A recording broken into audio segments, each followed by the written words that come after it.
Pardon me? She says she'd be okay if we just talked to her, but I kinda doubt that, that's not worked so far. But anyway, she does have a serious problem, and, So call Midwest, find Midwest. out when they're gonna come Tim, possibly. what's his last name? Nelson? Tim Nelson, I can contact you tomorrow. Okay, He said 2 weeks up there. you relay the message to Beth. Beth can call him and Call her. let her know what he says, everything he says. I haven't contacted her since we've been back up there Friday because I had no new information to give her. When I call, it's 20 or 30 minutes of how slow the water comes out and how long it takes, and Yeah. she thinks you're stonewalling her, but I sympathize with her. If it took that long to make my coffee in the morning, I'd be a little louder than that. Is there any way a line could be, a hose could be run across the road out there, or? Why can't we do this?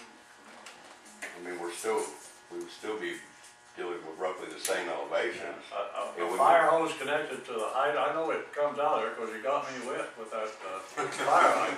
And that wasn't on purpose. I heard you were spreading around. I done that on purpose. Yeah, I went home, I was the idea. You had me. So would I you, don't know, just whatever can be done. Well, especially, Doug, if we can come up with a temporary fix for the next 2 or 3 weeks till we find out what we're gonna do. Let's get a water truck. We could have a pump. Go ahead, Doug. Go ahead, Doug. We could have a booster pump, a small household version. $1,200 to $1,500 installed. You know, you're gonna have some plumbing because they apparently have no room. We would have to come from underneath the floor, come in the house somewhere. That pump would have to sit, and it will make a little noise kicking on and off and running, and then go back down to the, where the water lines are. That is fraught with It problems. could be done, but again, it's up to you guys. It's gonna be sitting in their house. I don't know if you wanna do it temporarily till they do. I mean, we obviously have pressure problems on that line. I know it passed the last time the ISO did the fire test on it, but our numbers are, I think minimum is 20 on a hydrant, and we don't have that on the one in front of her house, and we barely have it at the one at the end of the line, and I've made the fire chiefs aware of that. She don't have 20 pound. Pardon me? She don't even No, have 20. She don't have 2. No, on their yard hydrant in the back, I think we were at 9. Something's really wrong. Yep. You pull the leader out and I don't know what. 12. I don't know. But, we've tried different things. We've raised where it kicks on. She's talking about the floater, the flapper thing. We have a works on hydraulic pressure in there that tells that water, or the water plant to kick on and start filling the tower. We raised that up about 2 feet from where it had been set at. She said things are worse. Every time I talk to her, it's worse and worse. Yeah. Which I understand her frustration, but I don't think we're gonna make any kind of adjustments that are gonna change anything. That's why that data reader's gonna give us a reading every 5 minutes of wherever that tower's at any time of day. And we can look at the chart. Okay, but the tower will be filled by what, in the morning? Yeah. Okay.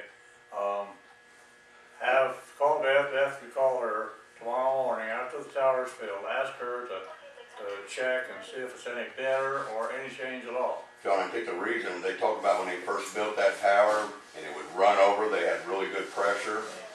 And the fact is that overflow up there is only so big.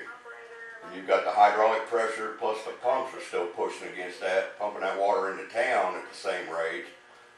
Any faucet you would open out there would probably just blow because you have the hydraulic pressure and the pressure of the pumps pushing on because they weren't shutting off. That's probably why they had such good pressure then. Well, let's see if Kim can step it up. 3 or 4 days would help. She waited long enough, and she's exactly right. I'll find out if there's any way that he could take the information that we've gathered in the 9 days it's been on there and go from there. What's he supposed to be doing? It's a data reader that we put on a meter pit right there that records all that. He's gonna take that information and the chart that shows the height of the tower at any given time. Get with Brian Bullock on that. He's the actual engineer. Tim is a MBA. Yeah. And he ran several water. He runs Greenwood's water. He teaches the classes. He's very, very informed on this stuff. So then what? He's supposed to have Brian figure out, the best way to fix it? Yep. Yeah, he needs to get Whether- the data. whether we need to- 9 days versus 14, I doubt it's gonna change. So whatever you can do, get it rolling as fast as you can, keep We'll just her get up there informed. first thing in the morning and run it up. Hey, John? Doug, if you're too busy, I'd be happy to call her for you, just to keep her informed every, That'd be fine. She Every hung up 2 or on 3 me days. today, I and, know. Yeah, you don't I'm call trying her. to do my best, and I try and be very, just like when you guys were speaking to her, she's obviously upset, and justifiably so, but I just can't convince her that it's not going out there and opening a valve that's gonna fix the problem. It's beyond that. Are you still saying there's legal problems if we put I a, do, I think there's a lot, it's fraught with problems. can we give her a booster pump and assures we'll install it for you? I mean, if you're gonna have him do that tomorrow, I wouldn't spend $1,500 on a pump, that I would don't think it probably, costs that much. that's what he just said, Installed, 12 to 1,500. installed, the ones Greg looked at, the time you get it installed and have to do that extra plumbing coming in and out and run electrical to it, I get a couple of prices on that. he said you're looking at 12 to 15. Right. The pumps run about 600, they run from 600 on up, actually, 600 is the low end. We're gonna, you had, Can those booster pumps be put outside in like a well housing? Why do they have to be inside? Why couldn't they be put outside the house in a well housing where they wouldn't affect the, Possibly could yeah, I mean, they'd have to put a heat lamp out there maybe or something, but. dig and put some kind of concrete structure, I'm Yeah. assuming. And again, if it froze, who would it be, us or them to fix it, you know? there's all kinds of Good legal idea, problems, yes. but we'll move on, but, okay, so he's going to call, then he's gonna let me know, and then I'm gonna keep her in contact with, whenever they say they're gonna do something, I'll call and let her know if they've done it. Just so we can keep, because she's asking for better communication, so, okay, we'll do that. And if we need to call a special meeting, we'll do that. okay. Doesn't matter to me. It's just a problem that has to be fixed. Now, health insurance, Health insurance.